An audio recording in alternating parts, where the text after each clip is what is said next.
Paper हैं 2018 भर्ती का वरिष्ठ अध्यापक जो संस्कृत शिक्षा विभाग द्वारा 19 फरवरी 2019 को आयोजित किया गया था। ग्रुप बी में आयोजित किया गया था ये। तो चलिए शुरू करते हैं। पहला प्रश्न है, मारवाड़ म्यूरल्स के लेखक पूछा है। तो रामावतार अग्रवाल जो हैं मारवाड़ म्यूरल्स के लेखक हैं। रमझोल आभूषण मध्यकालीन मारवाड़ में शरीर के किस भाग में से संबंधित हैं? मध्यकालीन मारवाड़ में जो रमझोल आभूषण का पूछा है पैर में पहना जाता है। पृथ्वीराज राठौड़ द्वारा रचित पुस्तक वेली कृष्ण रुक्मणी किस भाषा में लिखी हुई है? तो ये डिंगल भाषा में पृथ्वीराज राठौड़ द्वारा वेली कृष्ण रुक्मणी डिंगल भाषा में लिखी हुई है। गिंदड़ नृत्य का संबंध शेखावाटी से है। ओशिया के जैन मंदिर किस जिले में स्थित है? तो जोधपुर में ओशिया के जैन मंदिर स्थित है। दादूपंत का साहित्य किस भाषा में संग्रहित है? तो दादूपंत का साहित्य ढूढ़ाड़ी भाषा में संग्रहित है। किस दुर्ग को गढ़बिटली के नाम से जाना जाता है? तारागढ़ दुर्ग को गढ़बिटली के नाम से जाना जाता है। राजस्थान का क्षेत्रफल निम्नलिखित यूरोपीय देशों में से किन के क्षेत्रफल के लगभग बराबर है? तो ए और डी जो नॉर्वे और जो पोलैंड है उसके बराबर है राजस्थान का क्षेत्रफल, नॉर्वे और पोलैंड के बराबर। निम्नलिखित में सम्मिलित कीजिए। यहाँ पर प्रदेश और पर्वत चोटी दी गई है, उसको सम्मिलित करना है। उत्तरी अरावली की पर्वत चोटी जो है वो भानगढ़ है। उत्तरी अरावली की भानगढ़ है। मध्य अरावली की जो है वो तारागढ़ है और दक्षिणी अरावली की जो चोटी है वो ऋषिकेश है। अगला प्रश्न है, निम्न में कौन सी नदी राजस्थान के आंतरिक प्रवाह से संबंध नहीं है? तो मित्री जो है वो आंतरिक प्रवाह से संबंधित नहीं है। रूपनगढ़, खंडेला और मेडा ये राजस्थान की आंतरिक प्रवाह की नदी है, लेकिन ऑप्शन 4 में मित्री जो है वो नहीं है। राजस्थान में 12वां ज्योतिर्लिंग कहाँ स्थित है? तो ये शिवाड़ में 12वां ज्योतिर्लिंग स्थित है। केंद्रीय शुष्क बागवानी संस्थान जो बीकानेर में स्थित है, केंद्रीय शुष्क बागवानी संस्थान जो है वो बीकानेर में स्थित है। निम्नलिखित में सम्मिलित करना है। यहाँ पर पशु और नस्ल दी गई है। पशुओं की नस्ल यहाँ पर ऊँट की जो नस्ल है वो बीकानेरी, और भेड़ की जो नस्ल है वो मगरा, और बकरी की जो नस्ल है वो इजराना जरखाना, और गाय की जो नस्ल है वो राठी। राजस्थान सहकारी डेयरी फेडरेशन लिमिटेड का मुख्यालय पूछा है। राजस्थान सहकारी डेयरी फेडरेशन लिमिटेड का मुख्यालय जयपुर में है। 2001 से 2011 अवधि में राजस्थान के निम्नलिखित जिलों में से किसमें उच्चतम दशकीय जनसंख्या वृद्धि दर पूछी है?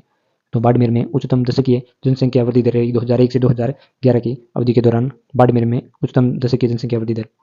राजस्थान में निम्नलिखित में से किस प्रकार के वन 75 से 110 सेमी औसत वार्षिक वर्षा वाले क्षेत्रों में पाए जाते हैं? तो शुष्क सागवान जो वन है वो औसत वार्षिक वर्षा वाले क्षेत्रों में पाए जाते हैं।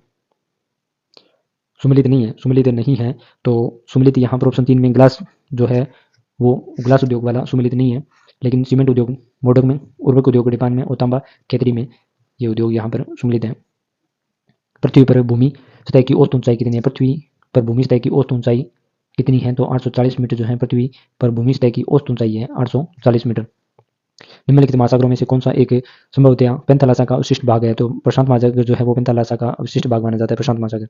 कौन सी एक ग्रहीय पवन नहीं है? तो यहाँ पर जो मानसूनी पवने हैं वो ग्रहीय पवन नहीं है। उसके अलावा ध्रुवीय पवने, पछुआ पवने और व्यापारिक पवने जो है ये ग्रहीय पवने मानी जाती हैं। पर्यटन केंद्र और जिला पूछा है। तो यहाँ पर पर्यटन केंद्र और जिला बताना है। इसमें पांडुपोल जो है वो अलवर में, जसवंतड़ा जोधपुर में, लालगढ़ जो है वो बीकानेर में, और गागरोन किला झालावाड़ में। अगला प्रश्न है, वर्तमान विश्व में कौन सा प्रदेश ऋणात्मक जनसंख्या वृद्धि दर दर्शाता है? तो पूर्वी यूरोप जो है वर्तमान में ऋणात्मक जनसंख्या को दर्शाता है। निम्नलिखित में कौन सा भारतीय राज्य म्यांमार के साथ अंतर्राष्ट्रीय सीमा साझा नहीं करता है? तो त्रिपुरा जो है वो म्यांमार के साथ अंतर्राष्ट्रीय सीमा साझा नहीं करता है, त्रिपुरा। मानसून निम्न में से किससे प्रभावित नहीं होता है? तो मानसून जो है वो नॉर्वेस्ट जो है उनसे प्रभावित नहीं होता है। उसके अलावा ITCZ का विस्थापन होने पर, भूमि एवं सागरीय भागों का विभिन्न दरों से गर्म होने पर और पश्चिमी जेट स्ट्रीम का विस्थापन होने पर मानसून प्रभावित होता है, लेकिन नॉर्वेस्ट से प्रभावित नहीं होता है। निम्नलिखित नदियों में कौन सी एक गंगा में दक्षिणी की ओर से नहीं मिलती है? तो गोमती नदी है यहाँ पर गंगा में दक्षिणी की ओर से नहीं मिलती है, लेकिन सोन, यमुना और पुनपुन जो नदी है ये गंगा में दक्षिणी की ओर, यानी गंगा में दक्षिण की ओर मिलती है, सोन, यमुना और पुनपुन, लेकिन गोमती नदी दक्षिण से नहीं मिलती।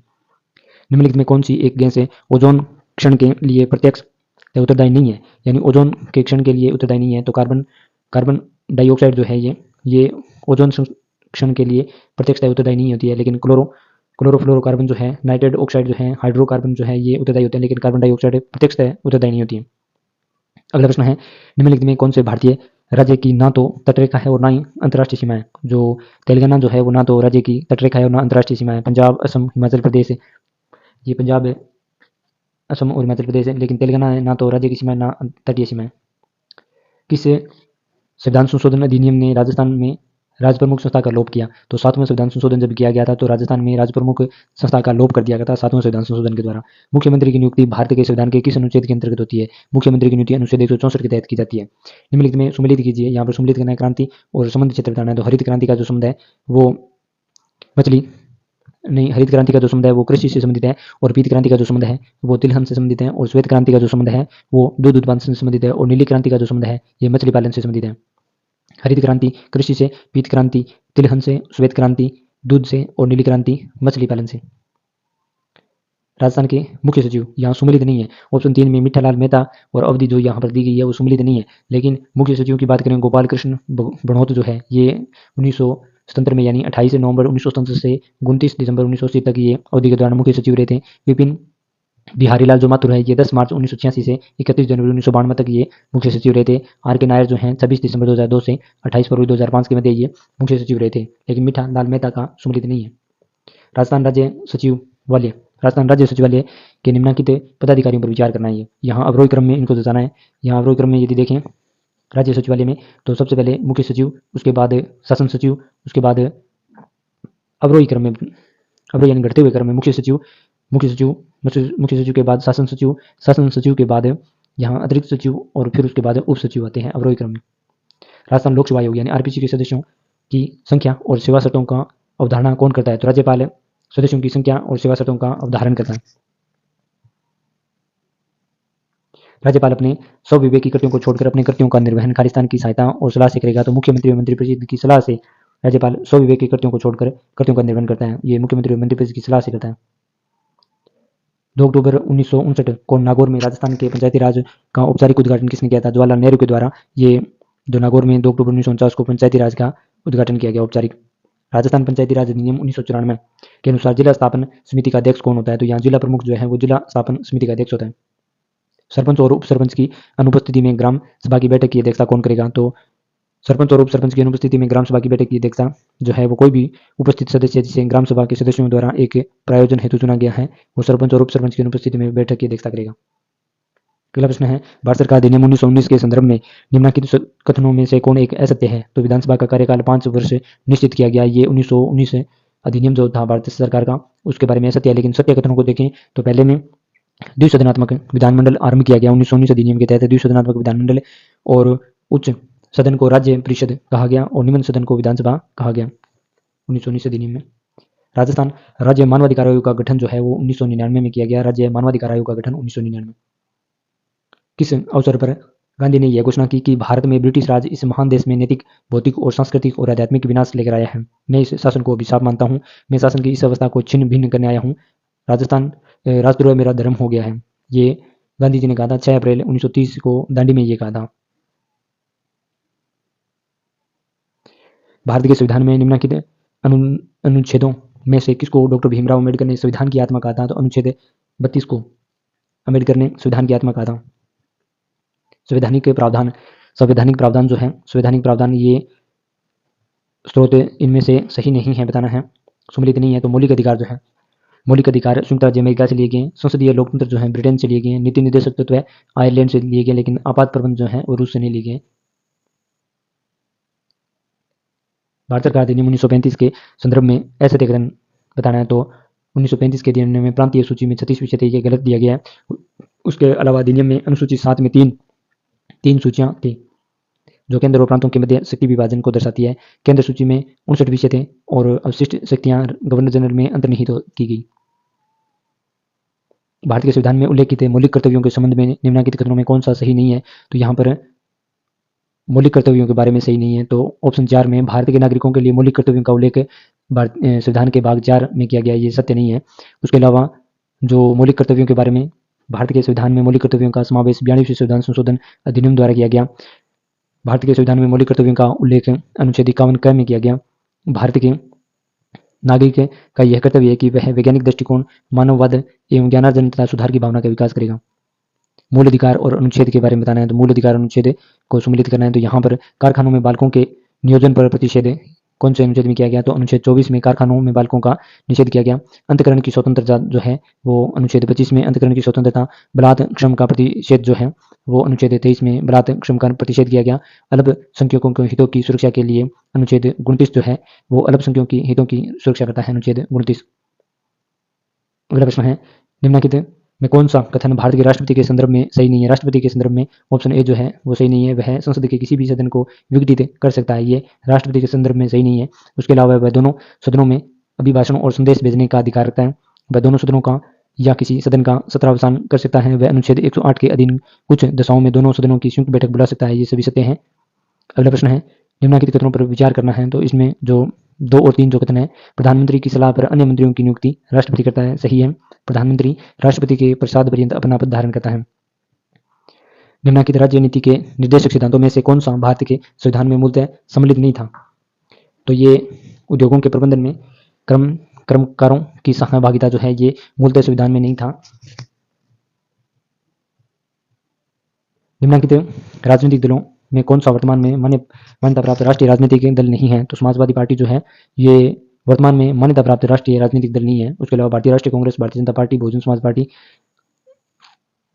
शिमला समझौते पर किस वर्ष हस्ताक्षर हुए थे? 1972 में शिमला समझौता पर हस्ताक्षर हुए थे। निम्नलिखित में से किस संयुक्त राष्ट्र महासचिव को नोबेल शांति पुरस्कार से सम्मानित किया गया? तो कोफी अन्नान को शांति नोबेल पुरस्कार से सम्मानित किया गया। राष्ट्रीय राजनीतिक दल जो सम्मिलित नहीं है उनका प्रतीक पूछा है, तो यहाँ ऑप्शन 2 में केरल कांग्रेस वाला ये सम्मिलित नहीं है। उसके अलावा असोम गण परिषद का हाथी है प्रतीक चिन्ह, और शिरोमणि अकाली दल का तराजू है प्रतीक चिन्ह, लोक जनशक्ति पार्टी का बंगला जो है प्रतीक चिन्ह। भारत में केंद्र राज्य संबंधों से संबंधित सहकारिता आयोग प्रतिवेदन किस वर्ष प्रस्तुत? 1987 में सहकारिता आयोग जो है प्रतिवेदन 1987 में प्रस्तुत किया गया। भारत के सकल घरेलू उत्पाद में विनिर्माण क्षेत्र का हिस्सा वर्ष 2017 में था, 17-18 में था 16% था सकल घरेलू उत्पाद का विनिर्माण क्षेत्र। केंद्रीय सांख्यिकी कार्यालय के द्वारा 2015 में राष्ट्रीय लेखा सांख्यिकी में संशोधन के पश्चात है भारतीय अर्थव्यवस्था की विकास की दर की गणना के लिए निम्न में से किस माप का प्रयोग किया जाता है? तो ये स्थिर बाजार कीमतों पर सकल घरेलू उत्पाद के लिए इसका प्रयोग किया जाता है। निम्न में से किस वर्ष में भारत की स्थिर कीमतों पर प्रति व्यक्ति विश्व राष्ट्रीय आय में गिरावट सर्वाधिक आई थी? तो 1979-80 में भारत की स्थिर कीमतों पर प्रति व्यक्ति विश्व आय की गिरावट सर्वाधिक रही थी 1979-80 में। प्रधानमंत्री किसान संपदा योजना के बारे में कौन सा कथन सही नहीं है? तो यहाँ ऑप्शन 2 में यह योजना भारत सरकार के कृषि एवं किसान कल्याण मंत्रालय द्वारा लागू की गई है, सही नहीं है। उसके अलावा यह योजना 2017 में प्रारंभ की गई थी, प्रधानमंत्री किसान संपदा योजना जो 2017 में शुरू की गई।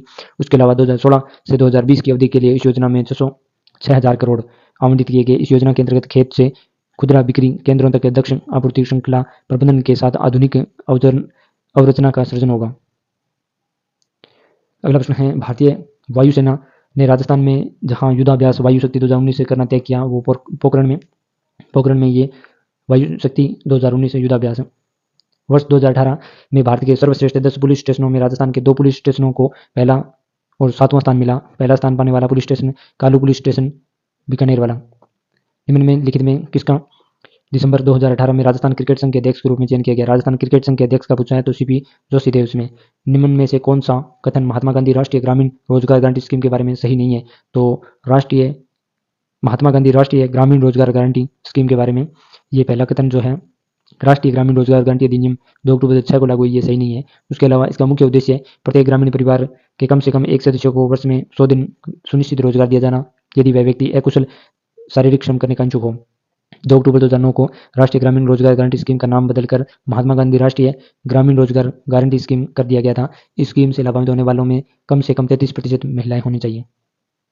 अगला प्रश्न है, माध्यमिक शिक्षा बोर्ड राजस्थान ने 10वीं कक्षा की 2019 की परीक्षाएं कराने की तिथियां तय की हैं। 14 से 27 मार्च जो है ये की थी। राजस्थान के नवनिर्वाचित मुख्यमंत्री अशोक गहलोत का शपथ ग्रहण समारोह है जयपुर में जहां आयोजित हुआ अल्बर्ट हॉल में। नवनिर्वाचित मुख्यमंत्री ये अशोक गहलोत का समारोह पूछा है अल्बर्ट हॉल। राजस्थान सरकार में अशोक चांदना जिनके मंत्री हैं, अशोक चांदना कौन से मंत्री हैं? तो युवा मामलाते एवं खेल के जो मंत्री हैं अशोक चांदना। राजस्थान के उद्यान कृषि विभाग ने जहां कृषि पारिस्थितिकी पर्यटन एवं अंतर्राष्ट्रीय पुष्प अनुसंधान केंद्र विकसित करने की योजना बनाई है माउंट आबू में। जनवरी 2019 में पुणे में आयोजित खेलो इंडिया यूथ गेम में भीलवाड़ा की फिरदौस कायम खानी ने किस स्पर्धा में स्वर्ण पदक जीता? तो 200 मीटर बटरफ्लाई में इन्होंने स्वर्ण पदक जीता था। दिसंबर 2018 में गांव मामोसर में 2 दिवसीय लोक संगीत और कला उत्सव का आयोजन किया गया। यह गांव राजस्थान के किस क्षेत्र से संबंधित है? तो ये शेखावटी क्षेत्र से संबंधित है। रमन एवं अनमोल की एक ही बुद्धि लब्धि है। रमन एवं अनमोल की एक ही बुद्धि लब्धि है जो 120 है। रमन अनमोल से 2 वर्ष छोटा है। यदि अनमोल 12 वर्ष का है तो रमन की मानसिक आयु क्या है? यहाँ पर 12 वर्ष जो है मानसिक आयु रमन की बताई गई है। वह प्रथम मनोवैज्ञानिक है जिसने मानव व्यक्तित्व का अवचेतन भाग की व्यवस्थित रूप से छानबीन का प्रयास किया, वह है सिगमंड फ्रायड थे। प्रथम मनोवैज्ञानिक जिसने मानव व्यक्तित्व के अवचेतन भाग का व्यवस्थित रूप से छानबीन किया, सिगमंड फ्रायड द्वारा अवचेतन जो भाग है उसका छानबीन की गई सिगमंड फ्रायड के द्वारा। निम्नलिखित में से कौन सा कथन अधिगम के बारे में सर्वाधिक उपयुक्त है? तो यह अधिगम जो है यह प्रक्रिया है, उत्पाद नहीं। अधिगम है एक प्रक्रिया है, उत्पाद नहीं है। एक विचार अथवा अवधारणा के निर्माण में उपयुक्त वैचारिक प्रक्रिया जो नई, मौलिक तथा उपयोगी है, क्या कहलाती है? सृजनात्मकता कहलाती है। राजस्थान विधानसभा में विपक्ष के नेता हैं गुलाब चंद जो कटारिया हैं, राजस्थान विधानसभा में विपक्ष के नेता हैं। निम्नलिखित में कौन सा सिद्धांत अधिगम के व्यवहारवादी सिद्धांतों में सम्मिलित नहीं है? तो क्षेत्र सिद्धांत जो है वो व्यवहारवादी सिद्धांतों में सम्मिलित नहीं है। क्षेत्र सिद्धांत बीएफ स्किनर का अधिगम सिद्धांत मुख्यतः प्रयोगशाला प्रयोगों पर आधारित था, जबकि हल का सिद्धांत किस पर आधारित था? तो गणितीय गणनाओं पर हल का सिद्धांत आधारित था। निम्नलिखित में कौन सा अधिगम का निर्मितवादी विचार नहीं है? तो अधिगम वैसा का वैसा हूबहू संप्रत्ययात्मक स्कीमा जो है ये अधिगम का निर्मितवादी विचार नहीं है। उसके अलावा यदि अधिगम का निर्मितवादी विचारों को देखें तो अधिगम एक सक्रिय अर्थ निर्माण प्रक्रिया है। अधिगम निर्मितवादी विचारों में नया अधिगम अधिगमकर्ता के पूर्व अधिगम पर आधारित होता है। अधिगम सामाजिक अंतःक्रिया द्वारा सुगम होता है। गेने के अनुसार निम्नलिखित में से कौन से 8 में से 4 अधिगम प्रकारों का सही पदानुक्रमिक क्रम है? गेने के अनुसार 8 में से 4 अधिगम प्रकारों का सही पदानुक्रम पूछा है, तो इसमें जो गेने द्वारा दिए गए बहुविभेदीकरण, संप्रत्यय सिद्धांत और समस्या समाधान। अगला प्रश्न है निम्नलिखित में कौन सी व्यक्तित्व आंकलन का प्रक्षेपी तकनीक नहीं है? तो व्यक्तित्व आंकलन की प्रक्षेपी तकनीक नहीं है मिनेसोटा बहुस्तरीय व्यक्तित्व अनुसूची जो है ये व्यक्तित्व आंकलन की प्रक्षेपी तकनीक नहीं है, मिनेसोटा बहुस्तरीय व्यक्तित्व अनुसूची। उसके अलावा व्यक्तित्व आंकलन की प्रक्षेपी तकनीक को देखें तो बालक अंतर्बोध परीक्षण, शब्द शास्त्रीय परीक्षण और वाक्य पूर्ति परीक्षण जो है ये प्रक्षेपी तकनीक के अंतर्गत आती हैं। निम्नलिखित में से कौन सी अच्छे समायोजन की विशेषता नहीं है? अच्छे समायोजन की विशेषता नहीं है तो ऑप्शन 4 में महत्वपूर्ण गलतियां खोजने की विवृत्ति है, ये अच्छे समायोजन की विशेषता नहीं है। लेकिन अच्छे समायोजन की विशेषता देखें तो अपनी शक्तियों एवं सीमाओं का ज्ञान अच्छे समायोजन की विशेषता है। आकांक्षाओं का पर्याप्त स्तर होना अच्छे समायोजन की विशेषता है। प्रतिकूल परिस्थितियों से जूझने की जो क्षमता है ये अच्छे समायोजन की विशेषता है। निम्नलिखित में से अध्यापक का कौन सा कार्य विद्यार्थियों की सृजनात्मकता में रुकावट है? तो विद्यार्थियों को शीघ्रता से निर्णय के लिए जोर डालना ये एक सृजनात्मकता में रुकावट पैदा करती है। भारतीय चिकित्सकों यानी फिजिशियन के अनुसार व्यक्तित्व के 3 अवयव यानी पित्त, बाइल, वात यानी वायु और कफ यानी म्यूकस जो होते हैं व्यक्तित्व का ये वर्गीकरण कहलाता है। ये एक प्रकार सिद्धांत होता है जिसमें फिजिशियन के अनुसार यानी भारतीय चिकित्सकों के अनुसार ये दिया गया व्यक्तित्व का यह वर्गीकरण प्रकार सिद्धांत कहलाता है। अगला प्रश्न है निम्नलिखित में से व्यक्ति की कौन सी विशेषता सामयिक बुद्धि व्यक्ति की विशेषताओं में सम्मिलित नहीं है? तो यहाँ संवेगों की अभिव्यक्ति पर नियंत्रण न रख पाना ये सांवेगिक बुद्धिमान व्यक्ति की विशेषताओं में सम्मिलित नहीं है। अगला प्रश्न है मंद गति से सीखने वाले बालकों के लिए निम्नलिखित में से कौन सा शैक्षिक प्रावधान उपयुक्त नहीं है? मंद गति से तो यहाँ पर जो त्वरण जो है ये बालकों के लिए उपयुक्त नहीं है। उसके अलावा मंद गति के लिए उपचारात्मक शिक्षण होना चाहिए, प्रतियोगिता न रखना मंद गति के लिए और लेबलिंग न करना यहाँ पर, लेकिन शिक्षण प्रावधान जो उपयुक्त नहीं है ये है त्वरण। अगला प्रश्न है अधिगम में अभिप्रेरणा का निम्नलिखित में से कौन सा कार्य नहीं है? तो यहाँ जीव को क्रमहीन तरीके से गतिमान करने में मदद करना ये अधिगम में अभिप्रेरणा का कार्य नहीं है। उसके अलावा जो अधिगम में अभिप्रेरणा है जीव के व्यवहार को ऊर्जा प्रदान करना और बनाए रखना अभिप्रेरणा का कार्य है। जीव के व्यवहार को निर्देशित और नियंत्रित करना अभिप्रेरणा का कार्य है। जीव की क्रिया को चयनित ध्येय की तरफ निर्देशित करना अभिप्रेरणा का कार्य होता है। एक 5 वर्ष की शारीरिक आयु वाला बालक या बालिका 7 वर्षीय आयु वाले बालक के समान परीक्षण पदों को सफलतापूर्वक पूर्ण कर लेता है तो उसकी बुद्धि लब्धि 140 होगी। किशोरों के शारीरिक विकास के संदर्भ में निम्नलिखित में से कौन सा कथन असत्य है? किशोरों के शारीरिक विकास के संबंध में असत्य है शरीर के अनुपात में कोई परिवर्तन न होना, ये असत्य है। किशोरों के शारीरिक विकास में सत्य कथनों को देखें तो द्वितीयक लैंगिक जो लक्षण है यानी विशेषताओं का विकास होना शारीरिक विकास के संदर्भ में है, और शारीरिक क्रियाओं और योग्यताओं में वृद्धि होना ये शारीरिक विकास किशोरों के संबंध में, और मांसपेशीय ताकत में वृद्धि होना किशोरों के शारीरिक विकास के संबंध में सत्य है। अगला प्रश्न है निम्नलिखित में से कौन सा एक अभिक्षमता परीक्षण का उपयुक्त अनुप्रयोग होगा? तो बालक के चिकित्सा व्यवसाय यानी डॉक्टरी में सफल होने का परीक्षण करना ये एक अभिक्षमता परीक्षण का उपयुक्त अनुप्रयोग होगा। एक बालक बुद्धि में औसत, उपलब्धि प्रेरणा में उच्च और सृजनात्मकता में निम्न और सामाजिक विकास में औसत है तो ये उदाहरण है, तो ये अंतः व्यक्ति की विभिन्नता का उदाहरण है। अगला प्रश्न है बालक के विकास के संदर्भ में निम्नलिखित में से कौन सा कथन सत्य है? बालक के विकास के संदर्भ में ये सत्य कथन बताना है, तो यहाँ पर विकास सामान्य से विशिष्ट की ओर अग्रसर होता है, ये सत्य कथन है। अगला प्रश्न जो डिलीट किया गया प्रश्न है, कौन सी फसल का उत्पादन आहड़ में नहीं होता था? ये डिलीट किया गया है। अगला प्रश्न है, गुर्जर प्रतिहारों की राजधानी कौन सी थी? तो पिलोमोलो जो भीनमाल थी, ये गुर्जर प्रतिहारों की राजधानी थी। अगला प्रश्न है, हरिकेली संस्कृत नाटक के रचयिता कौन है? तो विग्रहराज चतुर्थ द्वारा हरिकेली नाटक की रचना की गई थी। महाराणा सांगा ने इब्राहिम लोदी को कौन से युद्ध में पराजित किया था? तो खातौली के युद्ध में इब्राहिम लोदी ने राणा सांगा ने इब्राहिम लोदी को खातौली के युद्ध में पराजित किया था। किस सन में अकबर ने मानसिंह को 7,000 जात और 6,000 सवार का मनसब प्रदान किया था? तो 1605 में 7,000 जात और 6,000 सवार अकबर द्वारा मानसिंह को दिया गया था। सन 1837 में बिजक पहाड़ी जो बेराट में स्थित है, अशोक के शिलालेखों की खोज की थी, तो कैप्टन बर्ट के द्वारा ये बिजक की पहाड़ी यानी बेराट से अशोक के शिलालेखों की खोज 1837 में की गई थी। संप सभा की स्थापना किसने की थी? गोविंद गुरु के द्वारा संप सभा की स्थापना की गई थी। मेवाड़ प्रजामंडल की स्थापना किसने की थी? तो माणिक्यलाल वर्मा के द्वारा मेवाड़ प्रजामंडल की स्थापना की गई थी। मत्स्य संघ का राजस्थान में विलय कब हुआ था? तो 15 मई 1949 को मत्स्य संघ का राजस्थान में विलय हुआ था, 15 मई 1949 को। स्वतंत्रता संग्राम के दौरान निम्न में कौन सी महिला जेल नहीं गई थी? तो कालीबाई जो है जेल नहीं गई थी। अंजना देवी चौधरी, नारायणी देवी और रत्ना शास्त्री है, ये स्वतंत्रता संग्राम के दौरान ये जेल गई थी, ये लेकिन कालीबाई नहीं गई थी। किस लोक देवता की पत्नी ने उनकी मृत्यु के बाद सती होगी? तो तेजाजी की पत्नी जो है उनकी मृत्यु के बाद सती हुई थी। किस शासक को हसमत वाला राजा कहा जाता है? तो राव मालदेव को हसमत वाला राजा कहा जाता है।